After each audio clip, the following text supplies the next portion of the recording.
Genesis 17. When Abram was 99 years old, the Lord appeared to him and said, I am God Almighty. Walk before me faithfully and be blameless. Then I will make my covenant between me and you, and will greatly increase your numbers. Abram fell face down, and God said to him, As for me, this is my covenant with you. You will be the father of many nations. No longer will you be called Abram. Your name will be Abraham, for I have made you a father of many nations. I will make you very fruitful. I will make nations of you, and kings will come from you. I will establish my covenant as an everlasting covenant between me and you and your descendants after you for the generations to come, to be your God and the God of your descendants after you. The whole land of Canaan, where you now reside as a foreigner, I will give as an everlasting possession to you and your descendants after you, and I will be their God. Then God said to Abraham, As for you, you must keep my covenant, you and your descendants after you for the generations to come. This is my covenant with you and your descendants after you, the covenant you are to keep. Every male among you shall be circumcised. You are to undergo circumcision, and it will be the sign of the covenant between me and you.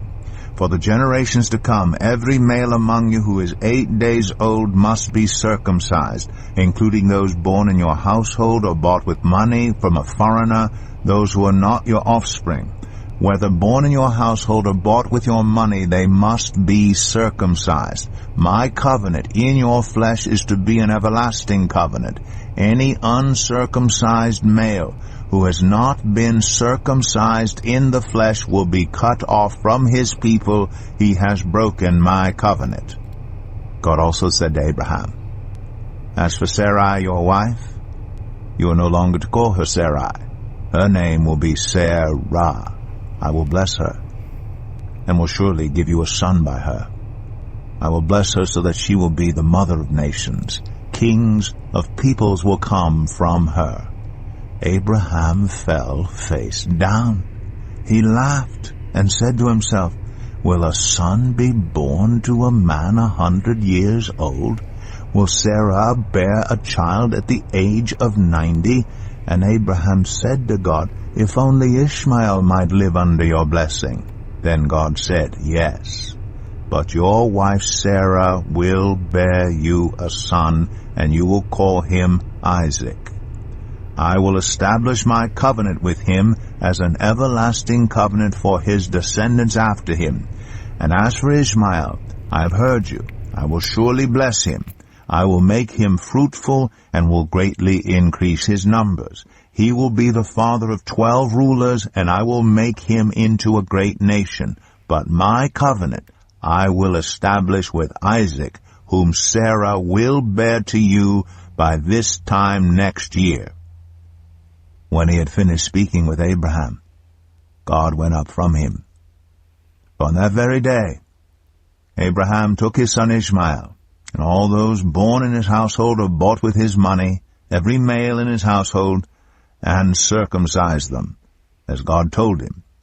Abraham was 99 years old when he was circumcised, and his son Ishmael was 13. Abraham and his son Ishmael were both circumcised on that very day. And every male in Abraham's household, including those born in his household or bought from a foreigner, was circumcised with him. Genesis 18. The Lord appeared to Abraham near the great trees of Mamre, while he was sitting at the entrance to his tent in the heat of the day. Abraham looked up and saw 3 men standing nearby. When he saw them, he hurried from the entrance of his tent to meet them and bowed low to the ground. He said, If I have found favor in your eyes, my Lord, do not pass your servant by. Let a little water be brought, and then you may all wash your feet and rest under this tree. Let me get you something to eat, so you can be refreshed, and then go on your way, now that you have come to your servant. Very well, they answered. Do as you say. So Abraham hurried into the tent to Sarah. Quick, he said, get 3 seahs of the finest flour, and knead it, and bake some bread. Then he ran to the herd, and selected a choice tender calf, and gave it to a servant who hurried to prepare it. He then brought some curds and milk, and the calf that had been prepared, and set these before them. While they ate, he stood near them under a tree. "Where is your wife, Sarah?" they asked him. "There, in the tent," he said. Then one of them said, "I will surely return to you about this time next year, and Sarah, your wife, will have a son." Now Sarah was listening at the entrance to the tent, which was behind him. Abraham and Sarah were already very old, and Sarah was past the age of childbearing. So Sarah laughed to herself as she thought, "After I am worn out, and my Lord is old, will I now have this pleasure?" Then the Lord said to Abraham, "Why did Sarah laugh and say, 'Will I really have a child now that I'm old?' Is anything too hard for the Lord? I will return to you at the appointed time next year, and Sarah will have a son." Sarah was afraid, so she lied and said, "I did not laugh." But he said, "Yes, you did laugh." When the men got up to leave, they looked down toward Sodom, and Abraham walked along with them to see them on their way. Then the Lord said, "Shall I hide from Abraham what I am about to do? Abraham will surely become a great and powerful nation, and all nations on earth will be blessed through him. For I have chosen him so that he will direct his children and his household after him to keep the way of the Lord by doing what is right and just, so that the Lord will bring about for Abraham what he has promised him." Then the Lord said, "The outcry against Sodom and Gomorrah is so great, and their sin so grievous, that I will go down and see if what they have done is as bad as the outcry that has reached me. If not, I will know." The men turned away and went toward Sodom, but Abraham remained standing before the Lord. Then Abraham approached him and said, "Will you sweep away the righteous with the wicked? What if there are 50 righteous people in the city? Will you really sweep it away and not spare the place for the sake of the 50 righteous people in it? Far be it from you to do such a thing, to kill the righteous with the wicked, treating the righteous and the wicked alike. Far be it from you. Will not the judge of all the earth do right?" The Lord said, "If I find 50 righteous people in the city of Sodom, I will spare the whole place for their sake." Then Abraham spoke up again, "Now that I have been so bold as to speak to the Lord, though I am nothing but dust and ashes, what if the number of the righteous is 5 less than 50? Will you destroy the whole city for lack of 5 people? If I find 45 there," he said, "I will not destroy it." Once again he spoke to him, "What if only 40 are found there?" He said, "For the sake of 40, I will not do it." Then he said, "May the Lord not be angry, but let me speak. What if only 30 can be found there?" He answered, "I will not do it if I find 30 there." Abraham said, "Now that I've been so bold as to speak to the Lord, what if only 20 can be found there?" He said, "For the sake of 20 I will not destroy it." Then he said, "May the Lord not be angry, but let me speak just once more. What if only 10 can be found there?" He answered, "For the sake of 10, I will not destroy it." When the Lord had finished speaking with Abraham, he left, and Abraham returned home. Genesis 19. The 2 angels arrived at Sodom in the evening, and Lot was sitting in the gateway of the city.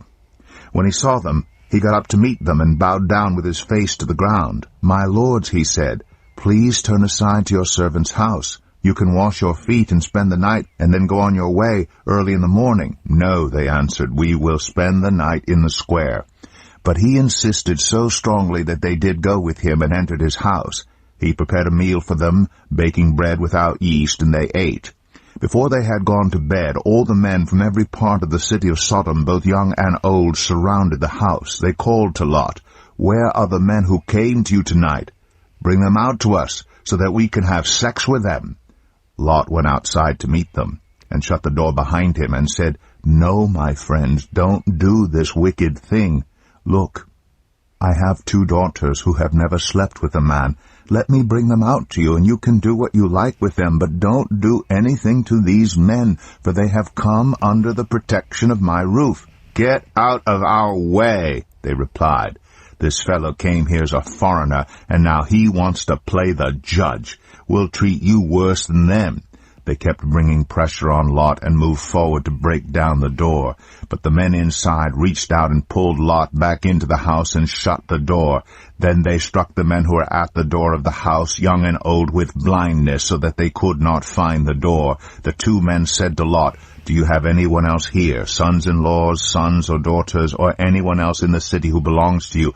Get them out of here, because we are going to destroy this place. The outcry to the Lord against its people is so great that he has sent us to destroy it."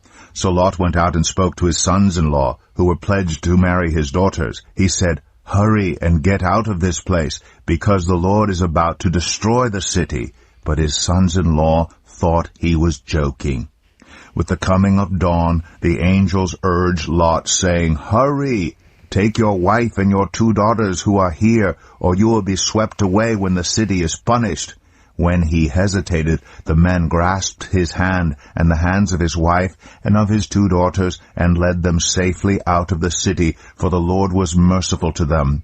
As soon as they had brought them out, one of them said, "Flee for your lives. Don't look back and don't stop anywhere in the plain. Flee to the mountains or you will be swept away." But Lot said to them, "No, my lords, please. Your servant has found favor in your eyes, and you have shown great kindness to me in sparing my life. But I can't flee to the mountains. This disaster will overtake me, and I'll die.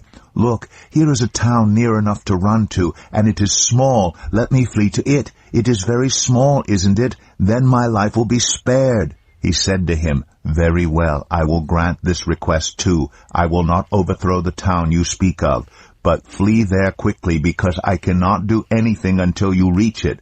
That is why the town was called Zoar.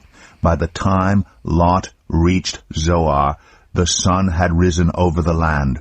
Then the Lord rained down burning sulfur on Sodom and Gomorrah from the Lord out of the heavens.